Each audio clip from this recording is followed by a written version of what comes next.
how the American empire is in decline. America has declared war on 95, no, 85% of the world's population. And the world's population has just said, okay, we're withdrawing. You can sanction us, not trade with us. We're happy to reorient to trade without you. Brazil is now replacing America's soybean farmers. The American agriculture's in trouble. The rest of the world, 85%, can live by itself, letting the United States have the one area in which the American empire still has room to expand into Europe. And when Secretary Hesketh the other day said, we're looking at all of the assets. The monetary reserves of Europe are really going to be we're going to make a national investment fund. And we're going to tell Europe to invest their reserves in American industry to try to rebuild industrialization here. Well, Trump can sort of applaud Trump and say, this is a wonderful idea. Let them try to do that. Well, of course, it's not possible to reestablish industrial viability in the United States for the reasons we've discussed before. America is no longer an industrial capitalist country. It's a finance capitalist country, and finance has no interest at all in industrializing the economy as a means of getting rich, when you can get rich much quicker by rent seeking, by financial engineering, by indebting the economy of the bottom 90% to the wealthiest 10%, by achieving monopolies, especially in information technology and computer chips. I think what Russia can do is speed the parting guest, applaud America's ability to revive its economy at Europe's expense, and say, you go your way, we'll go our way. We will not interfere with whatever you want to do in Europe. We surrender to you, the European market. And they'll laugh to themselves as they realize that what they've got is the part of the world, the 85%, that has a growing market. That basically is the context for all of the negotiation. I don't think there's anyone on the American side that is telling that to Mr. Trump, but that's why our show, your show, has such a large readership. Let me add a little bit here. We learned from the Vietnam War that for months, probably for years, the American government was divided about ending that war and departing. And the reason was that they were losing. But nobody wanted to be the president or the political party in charge to make the final statement, okay, we're leaving, we lost. And so we saw those amazing photographs of the few Vietnamese who could hang on with their hands to the bottom of the departing helicopter as it left Saigon in 1975. We then had the same delay at the cost of countless American lives over when to leave in Afghanistan, as it became clear that the Taliban had defeated the United States. Oh, excuse me, the coalition of the dubious, the willing. Wow. You know what's going on now? A debate about how to handle the comparable situation in Ukraine. People ask, why the focus on a ceasefire? Because a ceasefire, just a word, is a lot less painful than defeat. And you can say, we accomplished a ceasefire. Then you can hype it as though we forced it on them and all the rest of it. It would be wonderful for the Europeans who are so afraid of their own people. What will happen to the mass of the European? Ask yourself. If they have to watch the next 6 months or a year of the final defeat of the Ukrainian shell army, which is all that's left, that's going to make those who have been critical all along wave their fingers and say, we could have avoided this war from the beginning. We could have agreed in Minsk, or we could have agreed in Istanbul to end it much earlier. But our leaders said, stay with it. And so now we are horribly in debt. We are horribly economically hurt. They already admit that the cost of energy is off the chart in Europe and therefore damaging them competitively. Therefore, those particular leaders that have been pushing, of course they're pushing now. Their own survival is at stake. Their survival politically cannot handle a defeat. It'll be too much, and it will lead to their people saying, since Russia has never attacked any of them, work out an arrangement. Rearrange the security architecture of Europe. That's a better bet. Otherwise, we risk here having happen what they just suffered in their horribly defaced country of Ukraine. We don't want this. A ceasefire now is better for the West than all of that. Or to say the same thing as bluntly as I know how. We are watching the demand for a ceasefire from the side that's losing. Of course they want a ceasefire. Will they then rebuild? Sure they will. Will the Russians rebuild? Sure they will. Will we then have the same issue? Sure we will. That's why it's not a solution for the Russians. That's why Putin keeps saying, no, not a ceasefire. We have to go to the root causes. Because otherwise there is no end to this. That's but the West will take that. Because they're facing, we lost, we got a ceasefire, or kick the can down the road. And given the courage of the leaders of Europe and the United States, kicking the can down the road would be my number one bet. Last point. Here's a deal Mr. Putin might make. Give the West a ceasefire, but hedge it around with qualifiers, conditions, exemptions to make it do what the Russians want it to do. That way you can have the saving face for Mr. Trump, I got a ceasefire, and the Russians able to do 90% of what they had intended to do. Is that possible? I'm no military expert, and I don't know what the conventions of diplomacy like this are, but it wouldn't be the first time that between the public parts of an agreement and the secret parts of an agreement, such things are agreed to. That has happened before. That could happen again. Trump says that any meeting he has with anyone is successful. Any meeting goes wonderful, and Trump is won. How is he going to spell this out? Well, you mentioned that what Russia wants to talk about are the causes. Trump can find some refuge in saying, we talked about the broad setting and how we can settle much more than Ukraine. We can settle the whole relationship between America and Russia, and maybe even America, NATO, and Russia.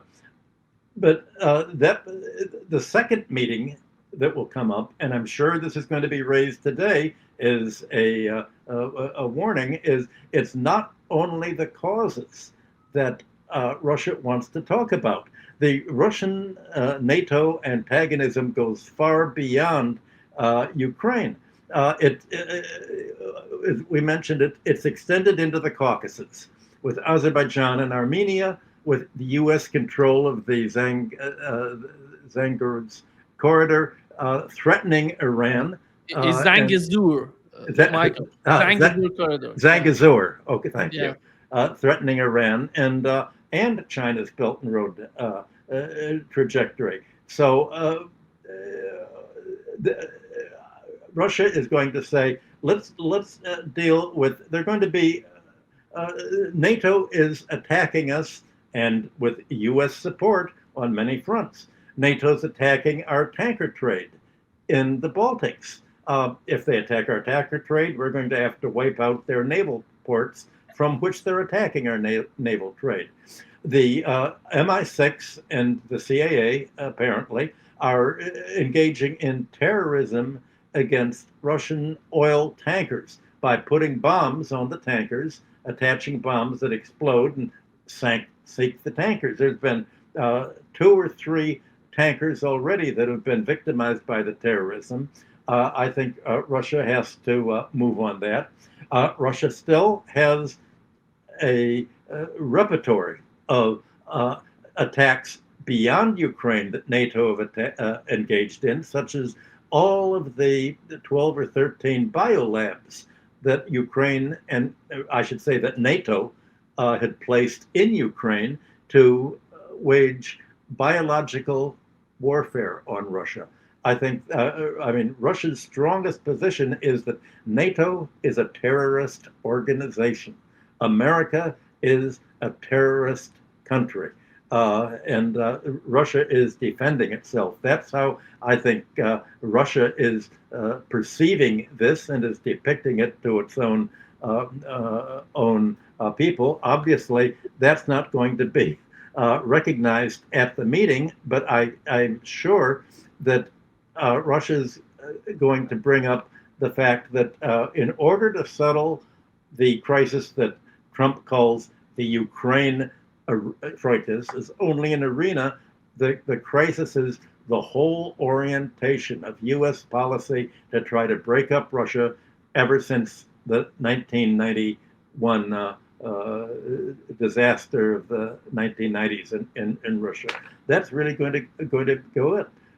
to be the big picture. The question is, how can they communicate this big picture to the West when none of the Western media or Congress or politicians are acting to explain and familiarizing the West with the things that Richard and I have been talking about so far, and that I think all of your other guests have been talking about for the last few months. Richard, what Michael said about the Zangezur corridor, it's so much important because Donald Trump is bragging about the deal he could cut between Azerbaijan and Armenia. And they're talking about Zangezur corridor, which the new name Donald Trump the new name is Trump's International Route of Peace and Prosperity. It's so amazing that How do you see, Richard? We know that that region is so much important for the security of Iran and Russia, both. And with the situation in the Middle East, connecting that to Zangezur corridor, Armenia, Azerbaijan, and what Michael said about this economic communication among Russia, China, and Iran. Do you feel that we're going to have the same sort of conflict, somehow similar to what's going on in Ukraine, or somehow differently in different manner? Because Azerbaijan, I don't know if you heard, yesterday Azerbaijan said they're going to send weapons to Ukraine. So far, they didn't do it. And Russia said, you're not going to do this. You know what would be the outcome. It seems that something is boiling up in that region. You're taking that. Yeah, put yourself, and I ask your audience, put yourself in the position of the United States and give yourself, just as a hypothetical, give yourself the idea, what would we be doing as a nation if we actually could finally admit that the empire is over? What would we do? When we watch that, in the last 6 months, China has established more solar energy than the rest of the world combined in the same period of time. I mean, it's the umpteenth example. How many do you need? They produce the best, cheapest electric vehicles on the planet. They are solving their pollution problem and their solar energy use. They don't need to worry about fossil fuels in the future. They're not going to be using them. That's going to be a problem of the West, making the West fall further and further behind in where new technologies are going. If you allow yourself for a minute, then what does the dying empire do? The British Empire, that has been dying for longer and is further down the road of what it means, recently, a few decades ago, made war on the Falkland Islands, where there are more sheep than people. And the British, took them a while, they actually won. We're going to meddle in Azerbaijan. Of course we are. As China creates a global pathway, we are going to nickel and dime that effort by being disruptive wherever we can. Can we find a local government that's in trouble and give them a ton of money to help them survive, if only they send a few rifles to Ukraine, which will make no difference to the outcome of that war? These are symbolic play games. They are the acts of desperation of a declining empire. That's what this is about. I don't think, I'm no expert in that area. Please, I don't make any claim. I can find it on the map and not much more than that. But these are, for me, sign after sign. Europe is finished. They have to come up with a way to overcome their disunity. There's no sign of it. They have to come up with a way to catch up with the new technology of the world, which is coming from China and the United States still. And they're not doing that. Where are they? Where's their future? Nowhere. They're desperately trying to hold on. They spent the last 75 years being the dutiful vassal of the United States. They don't know how to break out of that. They are terrified, both personally, because the careers of all their leaders were tutelage in all of that, and because it is hard to come up with a new plan. Your colonies are gone. Your social position in the world is gone. Your economic dominance is reduced to finance, as Micheal shows us. And even that is being contested increasingly. When the world thinks of replacing the dollar, they're not looking at the euro. Right? It's important to understand they face the worst of all, not a decline, but a real end of their 5 centuries of dominance in the world. And they don't. And look at their leaders. If ever you had a collection of leaders inadequate to their historical moment, they are there right now for us to look at. And Mr. Xi Jinping and Mr. Modi and Mr. Putin, they're just riding on the wave as it goes up and enjoying the ride, much as the Europeans enjoyed the ride up. as the Americans did. I think that's the way to understand all of this, the Ukraine war and everything else. When that Ukraine war stops and it begins to be possible in Europe to talk about what that war cost the Europeans and what they got, the leaders who are held responsible. Look, it's hard for Tony Blair to move around England. He stopped being Prime Minister of England many years ago. But what's remembered is that he lied over and over again to justify England playing a minor role in the invasion of Iraq. He had repeated weapons of mass destruction, knowing nothing. He relied on the British intelligence, who either knew nothing or didn't tell him, and I don't know which is worse. He's not remembered well. No one does. The man is barely tolerated. And I think those are signs. The British are our future. We're the next empire. They're going down. We are now going down. And it's not pretty. And when you go down, more than ever, you need the symbolism that, oh no, you're still strong here, or no.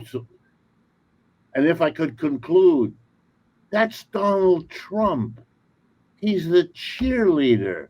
I'm powerful. I can hit the world with tariffs. I can hit the bad guys with sanctions. I will decide. I heard him this morning. If he doesn't get the right response when he meets Mr. Putin in Alaska, well, he'll say this is not adequate and that meeting will come to an end. Look at the way the man talks. He talks like he's the man in charge. He's not the man in charge. But he does for the American people the theater of the man in charge. And when you can't be the real thing, going to the theatrical replica is very attractive. I think Trump is trying to just cover his ass when he says he's going to walk out, meaning he knows that it's the Russians who are not going to surrender.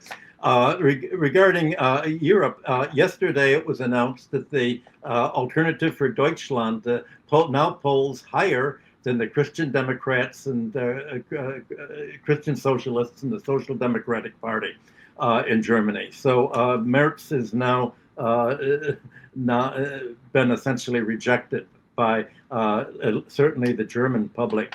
But the United States is left only with one diplomatic lever, one weapon, and that's the ability to disrupt. And that's what Trump was using for his tariffs. He can disrupt other countries if they don't agree to live in the short run and agree to what Trump is offering in the short run, avoid unemployment, avoid a disruption of trade, because they really can't envision a long run. Well, the last 6 months have shown the BRICS countries and the global South that, it's not that hard to reorient our trade.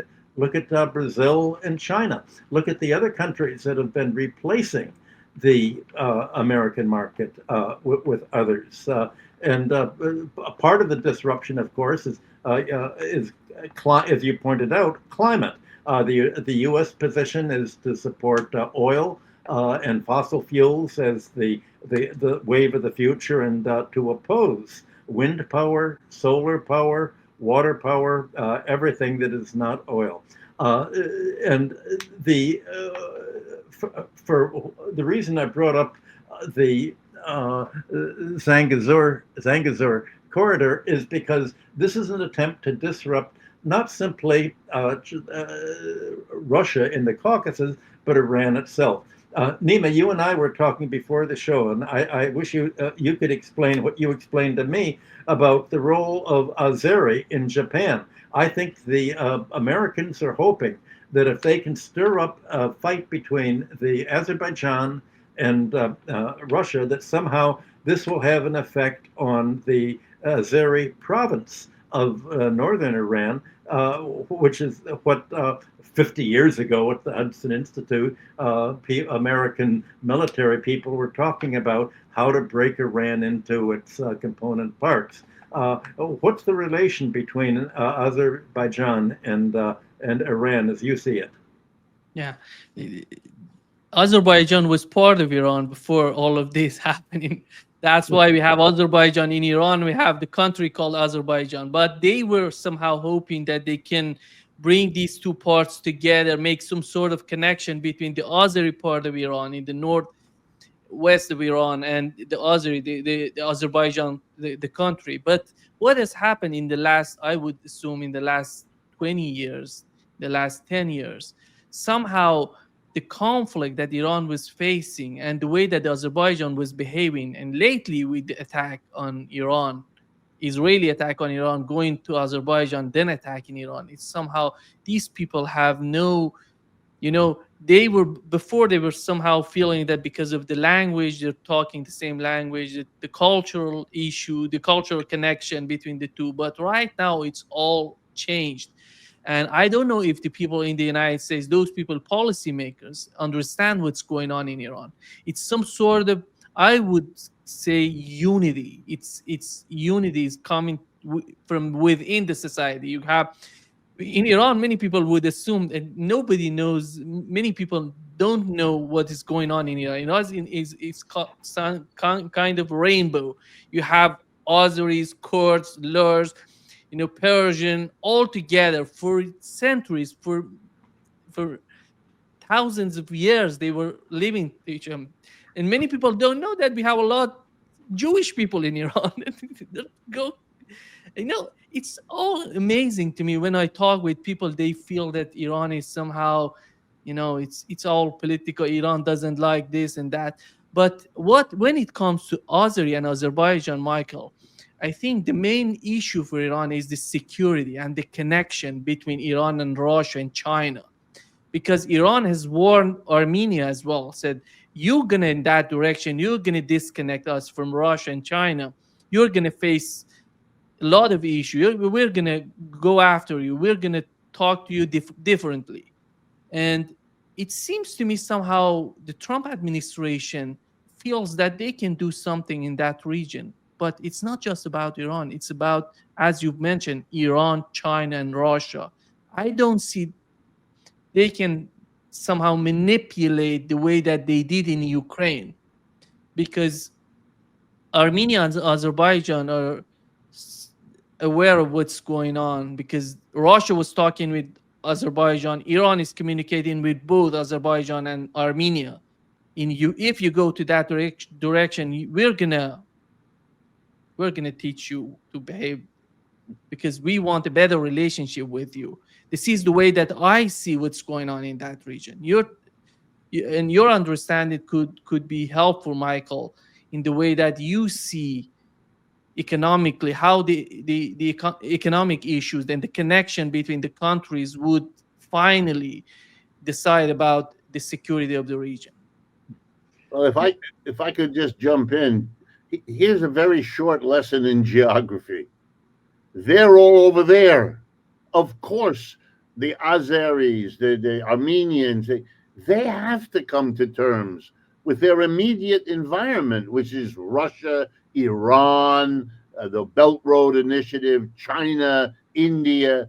Why in the world, over time, would they want to be the lonely outpost of the United States, a dying empire? You don't make deals that way. Maybe temporarily, maybe this leader or that leader, but the longer run, that's not going to happen. Just like it's going to take longer before Guatemala, Costa Rica, and Panama work something out with the Chinese and the Russians.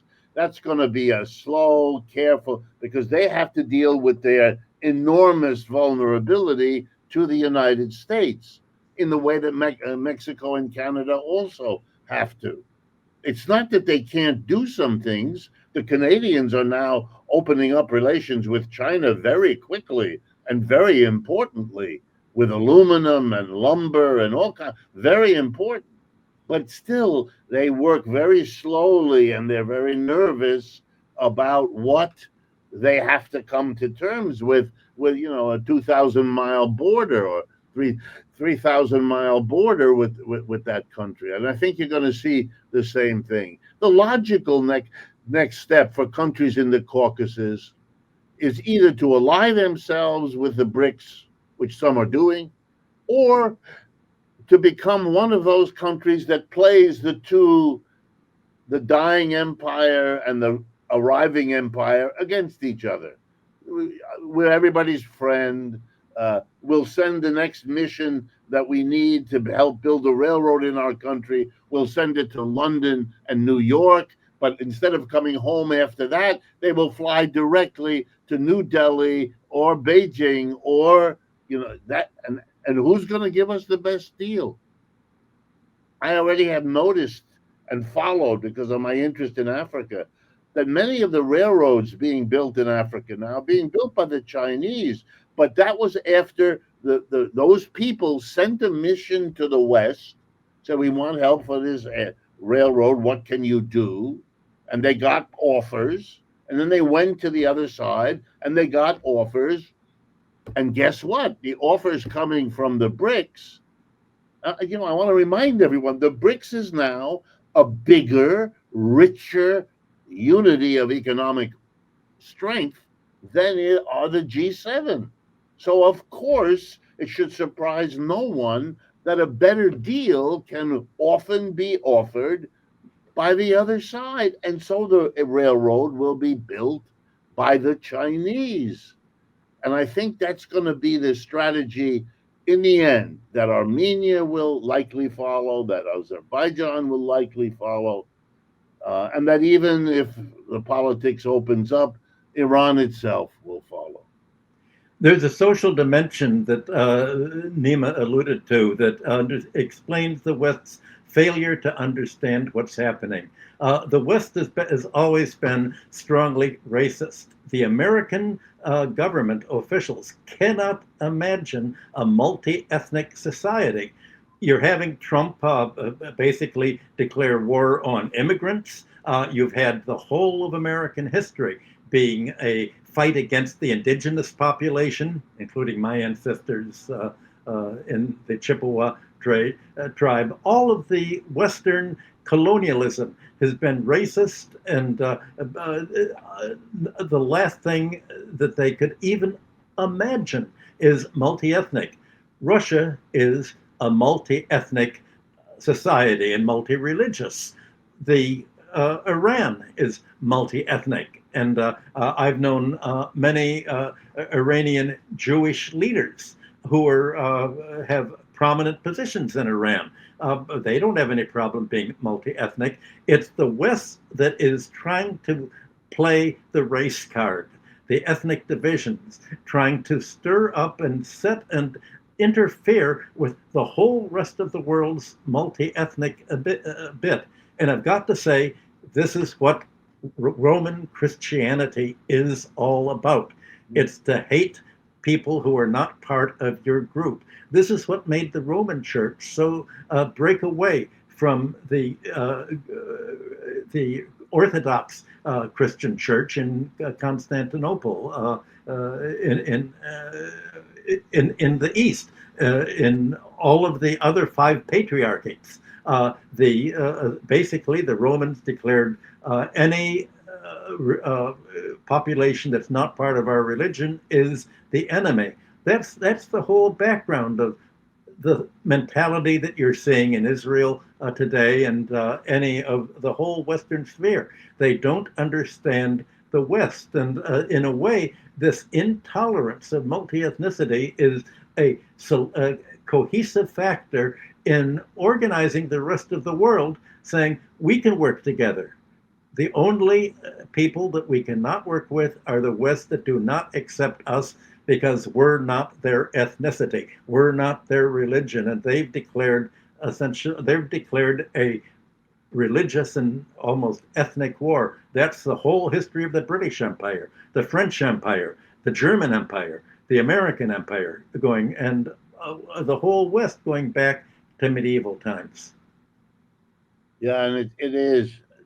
I'm struck only because my early work as an academic was in the British Empire, particularly the British Empire in Africa, and I was always amazed. They really did have a manual or a recipe book, and it was to find what they would call in Africa tribal differences, and they would then play them. This part of the country where there was this tribe would be set against the other. That's how they divide and conquer was their rule. Divide and administer was their rule.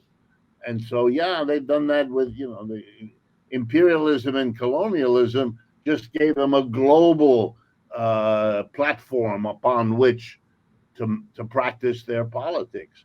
And I'm sure there are residues of it all now. Well, Ukraine is a residue of that. Yes, Ukraine as well. That's right. Yeah. Ukraine as well. And it is. I don't want to lose it, and I'm not preaching to you because you need it. But there is a part of this that is unspeakable, and yet we must speak it.